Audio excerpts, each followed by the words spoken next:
की रानी कहे जाने वाले शहर शिमला में अरुण नाम का एक आलसी कामचोर लड़का रहता था। अरे ओ कामचोर, अरे जरा घड़ी तो देख, 11 बज चुके हैं और तू अभी भी बिस्तर में ही पड़ा है? अरुण रुद्र सिंह की बात को अनसुनी करके फिर से करवट बदलकर सो जाता है। मैं तो तंग आ गया हूँ इस लड़के से, रोज रोज इसकी कामचोरी बढ़ती ही जा रही है। पानी की बाल्टी लेकर अरुण के ऊपर डालता है।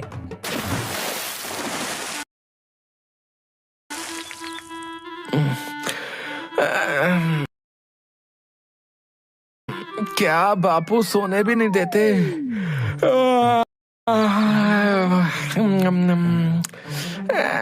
11 ही तो बजे हैं। और वैसे भी मैं उठकर कौन सा तीर मार लूंगा। अरे इसीलिए तो उठा रहा हूँ कि आज तुझे भी मैं मेरे साथ काम पर ले जाकर ही रहूंगा। क्या काम? और मैं? आपका दिमाग तो ठिकाने पर है। और वैसे भी बाप के होते हुए बेटा काम करे शोभा देता है क्या? अरे मेरी फूटी किस्मत, अरे तेरे जैसा बेटा मिलने से तो अच्छा था कि मुझे कोई औलाद ही ना होती। सिर्फ मुझे पता है कि मैं तुझे कैसे झेलता हूँ। अरे तो आपको कहा ही किसने है मुझे झेलने के लिए? बताओ। देखना, जिस दिन मैं नहीं रहा ना, देखना उस दिन तुम बहुत पछताओगे। अरे क्या पछताऊंगा हैं? दिन भर ताने ही मारते रहते हो। किसी दिन आपसे परेशान होकर मैं खुद ही घर छोड़कर चला जाऊंगा, समझे? फिर आपको मेरी अहमियत समझ में आएगी, समझे? अच्छा, घर छोड़कर जाएगा है? फिर उसका हाथ पकड़कर घर से बाहर निकाल देता है। अरे अरे अरे अरे क्या कर रहे हो? हैं? बुढ़ापे में सठिया गए हो क्या? हैं? तुझे घर छोड़कर जाना था ना, अब जा। और खबरदार, अगर मेरे घर में तूने एक कदम भी रखा तो तेरी टांगें तोड़ दूंगा मैं। ठीक है, तो मैं भी अब कभी भी आपके घर पर कदम नहीं रखूंगा। मुझे भी कोई जरूरत नहीं है तेरे जैसे निकम्मे बेटे की। जा, निकल जा मेरे घर से, और कभी मुझे अपनी शक्ल भी मत दिखाना, समझा? फिर अरुण गुस्से में वहां से चला जाता है। अब मैं कभी भी उस खूसट बुढ़े के घर पर नहीं जाऊंगा, चाहे जमीन आसमान एक ही क्यों ना हो जाए। अब मैं इतनी दूर चला जाऊंगा कि वो बुढ़ा चाहे तो भी मुझे नहीं ढूंढ पाएगा। पर उन्हें मेरे होने ना होने से क्या फर्क पड़ता है?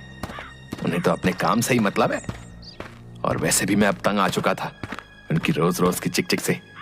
अच्छा ही हुआ उन्होंने मुझे घर से बाहर निकाल दिया, नहीं तो किसी दिन मैं ही भाग जाता। अरुण चलते चलते गांव से कुछ दूर जो पहाड़ी थी वहां पर पहुंच जाता है और एक पेड़ के नीचे जाकर बैठ जाता है। आहा, क्या नजारा है। अब मैं बस यहाँ आराम कर सकता हूँ और मुझे कोई भी परेशान नहीं कर सकता। फिर अरुण उस पेड़ के नीचे सो जाता है। थोड़ी देर सोने के बाद उसे भूख लगती है और तभी पहाड़ी पर उसे कुछ लोगों की आवाज सुनाई पड़ती है। ओ तेरी, ये लोग यहाँ मेरी नींद खराब करने क्यों आए हैं? और इतने सारे लोग।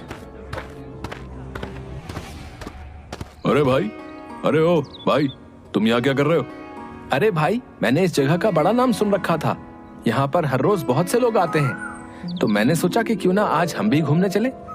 क्या यहाँ पर इतने सारे लोग हर रोज आते हैं और मुझे कानों कान खबर नहीं? खैर मुझे क्या, अभी तो मुझे बहुत तेज भूख लग रही है। फिर वो इधर उधर खाने की तलाश में जाता है। अरे भैया, एक गर्मा गर्म समोसा और आधा किलो जलेबी बांध दो। हाँ, ये लो भैया, आपके 100 रुपए हुए। अरे पर पैसे तो मेरे पास नहीं है। अच्छा, पैसा नहीं है, हैं? ये दुकान क्या तेरे अब्बा की है, हैं? जो तू मुफ्त में खाने आ गया बे? अरे भैया, मेरे तो अब्बा भी मुझे मुफ्त में खाना नहीं देते। अरुण वहां से चला जाता है और फिर थोड़ी दूर जाकर उसे एक घर दिखाई देता है।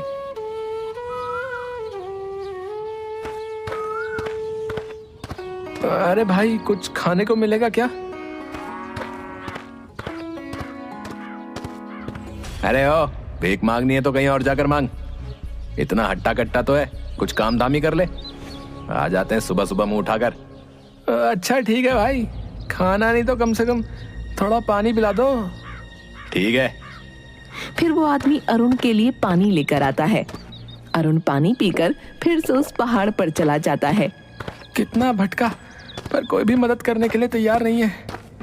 बापू सच ही कहते थे कि ये दुनिया ऐसी नहीं है जैसी हम सोचते हैं। यहाँ जब तक किसी को काम नहीं पड़ता तब तक कोई किसी की मदद नहीं करता। एक दो दिन वो ऐसे ही बिना खाए पिए रहता है। आज तो 2 दिन हो गए, पेट में कुछ भी नहीं गया। अगर आज और मैंने कुछ नहीं खाया तो मैं तो बिना मौत से ही मर जाऊंगा। एक काम करता हूँ, आज मैं किसी की थोड़ी बहुत मदद कर दूंगा तो वो कम से कम मुझे एक वक्त का खाना तो दे देगा। हाँ हाँ, यही सही है। फिर वो खाने की तलाश में फिर से पहाड़ी के नीचे गांव में जाता है। थोड़ी दूर चलकर अरुण को एक बूढ़ी औरत दिखाई देती है जो कि चलते चलते अचानक ही गिर पड़ी। अरे अम्मा, क्या हुआ? मैं तुम्हारी मदद किए देता हूँ। फिर अरुण उस बूढ़ी औरत को उसके घर तक छोड़ देता है और उसकी खाट के पास बैठ जाता है। अम्मा, क्या हुआ? अचानक तुम गिर कैसे गई? अरे बेटा, कुछ नहीं, वो बस थोड़ा चक्कर आ गया था। आपके बेटे और बहू दिखाई नहीं दे रहे? वो कहीं काम से गए हैं। अच्छा, उनके आने तक मैं यहीं रुक जाता हूँ। अरुण को भूख के आगे कुछ नहीं दिखाई दे रहा था। अच्छा अम्मा, कुछ खाने को मिलेगा? बूढ़ी औरत अपने पल्लू में से थोड़े से रुपए निकालती है और अरुण को देते हुए, बेटा मेरे पास तो बस इतने ही पैसे हैं, इसमें जो भी मिले वो ले आना। सिर्फ 20 रुपए? इसमें क्या आएगा? हाँ, एक काम करता हूँ, मैं मैगी लेकर आ जाता हूँ। वैसे भी जोरों की भूख लग रही है तो जल्दी भी बन जाएगी और पेट भी भर जाएगा। हाँ। अरुण मैगी ले आता है तो देखता है कि अम्मा चाय बना रही थी। अरे अम्मा, तुम्हारी तबीयत? बेटा मुझे तो आदत है। ला, क्या लेकर आया है? अम्मा, मैगी। ला, मैं फटाफट मैगी बना देती हूँ। हाँ अम्मा, बहुत जोरों से भूख लग रही है, हम दोनों मजे से खाएंगे। मैगी बनाने में अरुण उस बूढ़ी औरत की मदद करता है और बूढ़ी औरत भी उसे बातों बातों में मैगी बनाना सिखा देती है। बूढ़ी औरत मैगी बना देती है और दोनों मैगी के साथ साथ चाय का भी आनंद लेते हैं।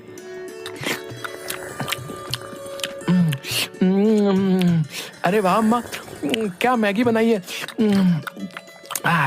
ऐसी मैगी तो मैंने आज तक नहीं खाई। फिर दोनों मजे से चाय और मैगी खाते हैं। अरुण एक दो दिन उस औरत के पास रहकर उसकी सेवा करता है। अगले दिन, अच्छा अम्मा, अब आप ठीक तो है ना? हाँ हाँ बेटा, अब मैं बिल्कुल ठीक हूँ। अच्छा तो अम्मा, अब मैं चलता हूँ। रुक जा बेटा, जाने से पहले मैं तुझे कुछ देना चाहती हूँ। क्या अम्मा? औरत उसके संदूक में से एक डिब्बा निकालती है। ये ले बेटा, इसमें एक खास तरह का जादू मसाला है। इसे बस चुटकी भर किसी भी व्यंजन में डालेंगे तो उसका स्वाद 4 गुना बढ़ जाएगा। अच्छा ठीक है अम्मा, अपना ध्यान रखना, अब मैं चलता हूँ। अरुण फिर से उस पहाड़ी पर चला जाता है।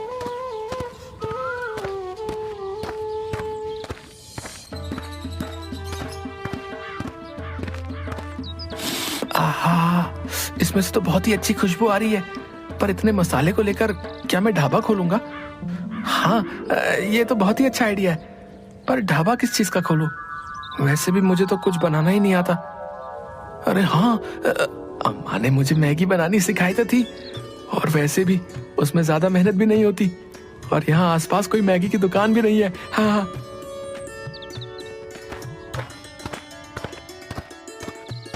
फिर अरुण अपने हाथों की चांदी की अंगूठी बेच देता है।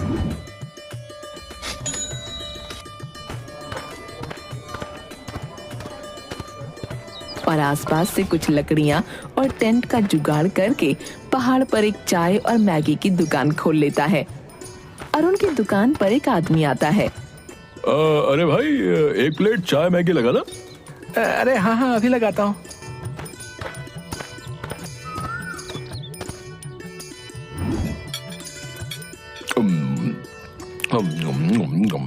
अरे वाह भाई, कुछ भी कहो, पर ऐसी जगह पर चाय और मैगी खाने का तो मजा ही अलग है। हाँ। एक दो दिन तो उसकी दुकान अच्छे से चलती है, पर तीसरे दिन अचानक बहुत तेज हवा चलने लगती है और उसका टेंट उड़ जाता है। अरे अरे अरे, मेरा टेंट। फिर अगले दिन वो ऐसे ही खुले आसमान में अपनी दुकान डाल लेता है। अब हवा आए तो आने दो, मुझे कोई फिक्र नहीं, ना टेंट उखड़ने की समस्या और ना ही कुछ। अचानक से घने बादल छा जाते हैं और बारिश शुरू हो जाती है। अरे थोड़ी देर पहले तक तो मौसम पूरा साफ था, अचानक बारिश मेरा पूरा खाना खराब कर दिया। हे प्रभु, ये कौन सी परीक्षा ले रहा है तू? कहाँ मैं ऐशो आराम से अपनी जिंदगी जीता था और अब एक एक पैसे के लिए तरसना पड़ रहा है। फिर वो अपना बचा खुचा सामान लेकर पास ही के घर में मदद मांगने पहुंच जाता है।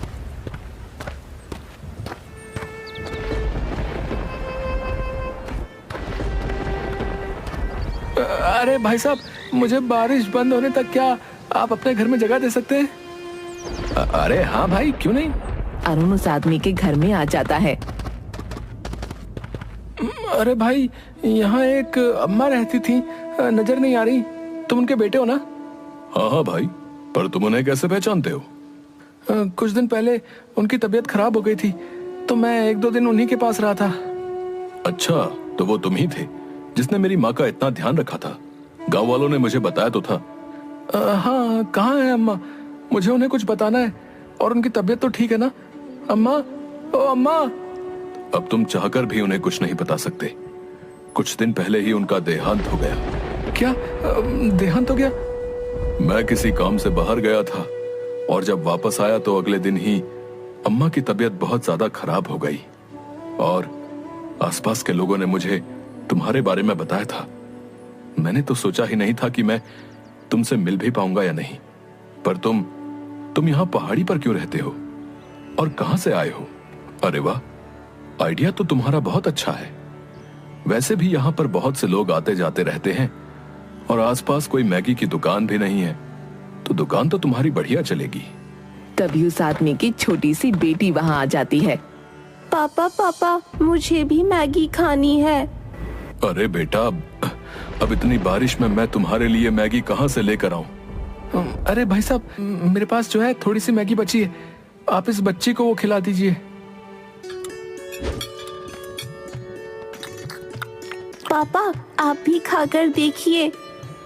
फिर वो लड़की अपने पापा को भी मैगी खिलाती है। अरे वाह, ऐसी मैगी तो मैंने आज तक कभी नहीं खाई। अरे भाई, अब तो तुम्हारे यहाँ मेरे रोज ही आना जाना होगा। नहीं नहीं भाई, अब मैं कुछ नहीं करने वाला, बस बहुत हुआ। मैं कितनी भी कोशिश करता हूँ, पर इस पहाड़ पर दुकान टिकती ही नहीं। अरे नहीं भाई, मैं सच कहता हूँ, ऐसी मैगी तो पूरे शहर भर में नहीं मिलेगी। तुम कहो तो मैं तुम्हारी कुछ मदद कर देता हूँ। वैसे भी तुमने मेरी माँ की बहुत सेवा की थी। वैसे बात तो सही है, अगर मैं मैगी की दुकान नहीं खोलूंगा तब भी मुझे कोई ना कोई काम तो अपने लिए ढूंढना ही पड़ेगा, और इतनी ज्यादा मेहनत ना बाबा ना। एक काम करता हूँ, इसकी बात मानकर पैसे ले लेता हूँ और एक छोटी सी दुकान खोलकर अपना काम आगे बढ़ाता हूँ। ठीक है भाई, पर तुम्हें मेरी दुकान पर अपनी बेटी को लेकर हर रोज आना पड़ेगा। अरे नहीं भाई, अगर रोज रोज इसे लेकर आया तो इसकी आदत खराब हो जाएगी। और दोनों हंसने लगते हैं। फिर अरुण उसकी मदद ले लेता है और कुछ ही दिनों में एक छोटी सी दुकान तैयार कर लेता है। धीरे धीरे उसकी दुकान अच्छी खासी चलने लगती है। पहाड़ी पर आने वाले लोग उसके हाथों की चाय और मैगी खाए बिना नहीं जाते। एक दिन अरुण की दुकान पर कुछ आदमी आते हैं। अरे भाई, एक मैगी और चाय लगाना। मैं बहुत दूर से तुम्हारी दुकान की तारीफ सुनकर आया हूँ। अरुण बूढ़ी औरत के दिए हुए जादुई मसाले से मैगी बनाता है। अरे भाई, खुशबू इतनी अच्छी आ रही है तो सोचो कि मैगी कितनी अच्छी होगी, है? फिर अरुण सभी को मैगी देता है। अरे वाह भाई, जितना सुना था ये मैगी तो उससे भी ज्यादा स्वादिष्ट है भैया। अगले महीने मेरी बेटी का बर्थडे है तो मैं उसके जन्मदिन पर भी तुम्हारे हाथ की मैगी का स्टॉल लगवाऊंगा। हाँ। अरुण खुश हो जाता है। कुछ दिनों बाद अम्मा का बेटा भी अरुण की दुकान पर आता है। अरुण उसे देखकर तुरंत पहचान जाता है। अरे भाई साहब, अपने हाथों की गर्मा गर्म एक प्लेट चाय मैगी लगाना। वो गुड़िया तो आज जिद पर ही अड़ गई थी कि उन अंकल के हाथों की मैगी ही खानी है, तो क्या था, फिर मैं ले आया उसे। अरे अच्छा किया भाई साहब, वैसे भी बहुत दिनों से मैं आपसे मिलने की सोच रहा था। अरुण उस आदमी को चाय और मैगी देता है। अरे अरुण भाई, ये तो और भी ज्यादा लाजवाब है। फिर अरुण उस आदमी को उसके पैसे लौटा देता है। ये लो भाई तुम्हारी अमानत, धन्यवाद। अगर उस दिन आप मेरी मदद नहीं करते तो मैं यहाँ तक नहीं पहुँच पाता। अरे भाई, इसमें धन्यवाद की क्या बात है? आपने मेरी माँ की इतनी सेवा की तो इसके आगे तो मेरी मदद कुछ भी नहीं। अरुण की दुकान अब आसपास के गांव में फेमस हो गई थी। उसने अब अपनी दुकान में अलग अलग तरह की मैगी बनाना शुरू कर दी थी और धीरे धीरे करके उसने एक ढाबा बना लिया। और अब उसने अपनी मदद के लिए कुछ आदमी भी लगा लिए थे। एक दिन कहाँ मेरी जिंदगी बिल्कुल निकम्मे जैसी थी और आज मैं एक ढाबे का मालिक हूँ। बापू सही कहते थे, पर अब उनके सामने जाने की हिम्मत ही नहीं होती। पर सच में उनकी बहुत याद आती है। थोड़ी देर बाद जब वो ढाबे में कुछ लोगों को मैगी और चाय दे रहा था तब वो कुछ लोगों की बातें सुनता है। अरे भाई, सुना तूने? पास के मंदिर में एक आदमी और औरत अपने बेटे को वापस पाने के लिए 4 दिनों से भूखे प्यासे ही पड़े हैं। बेचारे कहीं के। अरे भाई, काहे का बेचारा है? पहले तो उसने खुद ही अपने बेटे को घर से बाहर निकाल दिया और अब उसे ढूंढने के लिए मन्नत मांग रहा है। अरे भाई, पर सुना है कि वो लड़का कोई कामकाज नहीं करता था, हैं? इसीलिए गुस्से में आकर उसके बाप ने निकाला था। कहीं पिताजी तो। अरुण दौड़ता हुआ उस मंदिर में जाता है।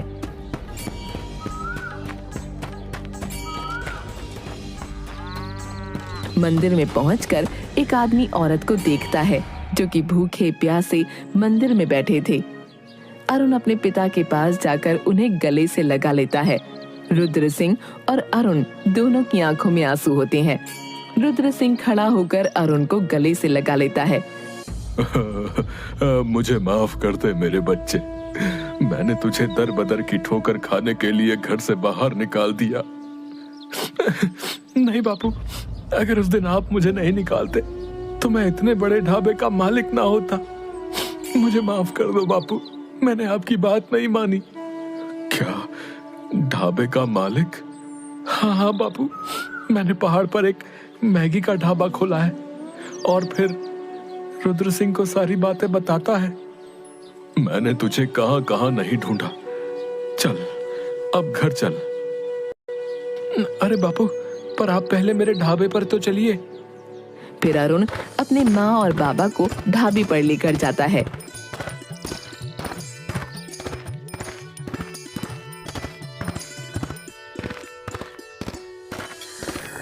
अरे वाह बेटा, इतना बड़ा ढाबा।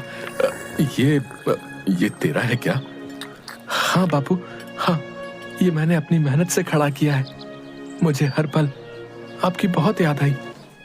फिर रुद्र सिंह अरुण को गले से लगा लेता है। मुझे तुझ पर गर्व है मेरे बच्चे। अब चल, घर चल। तेरे बिना घर जैसे काटने को दौड़ता है। हाँ, देख कितना दुबला हो गया है।